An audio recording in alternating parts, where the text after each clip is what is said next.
got done at the gym here. Great workout. Beautiful Friday. It's a little chilly willy. There's a station in Dallas here, oldies, and they play pretty good songs. Oh, this guy's walking right behind me. They play pretty good songs. Here's Bachman Turner Overdrive, I think. I don't know. I really don't know much about rock. Never a big rock fan. More of a soul and kind of like melody and harmony better than crazy rockers.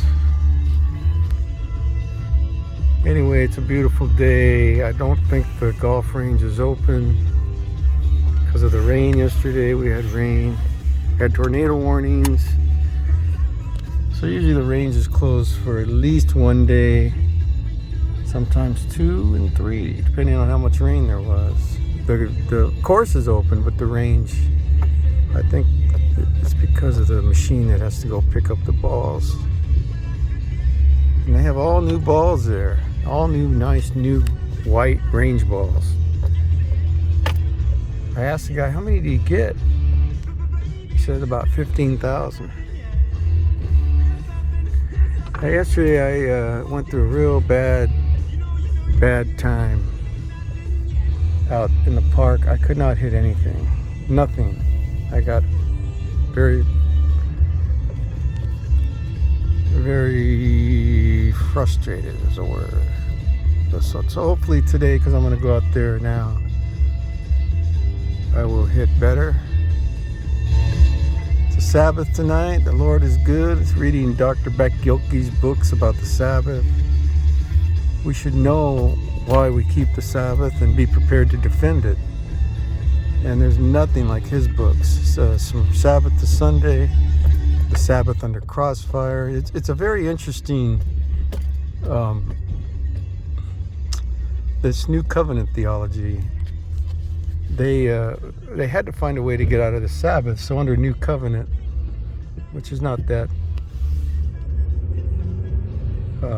it's relatively new theology, probably 80 years.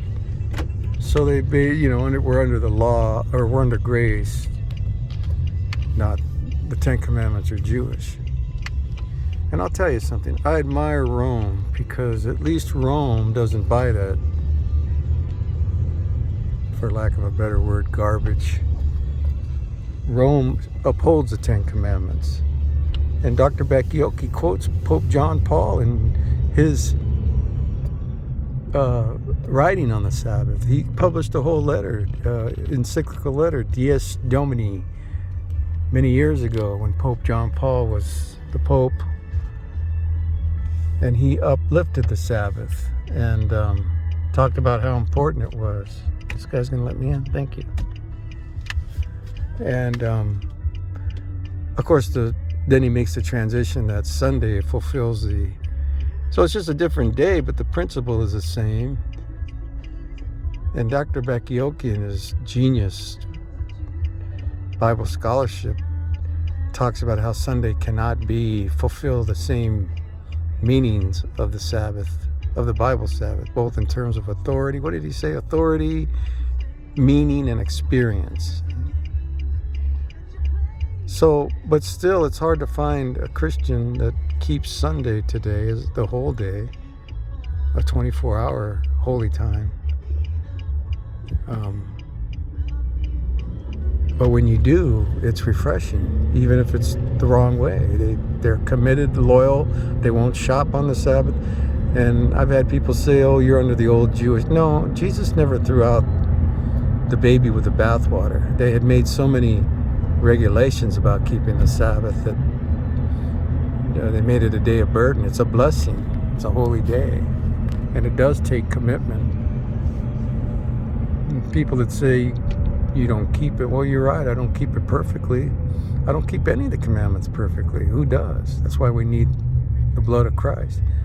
But I don't toss the baby out with the bathwater, and neither did Rome.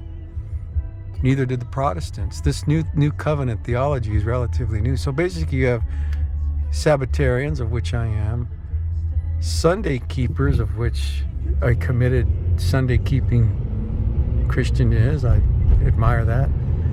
And then you have those that say, no, the Ten Commandments are Jewish. Yet the Sabbath predates even the Ten Commandments. It's in Genesis.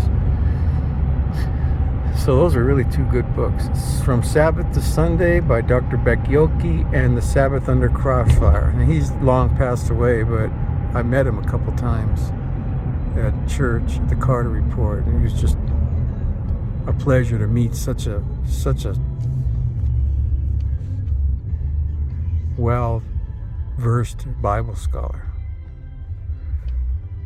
So that's all she wrote for now. All right. Happy Sabbath.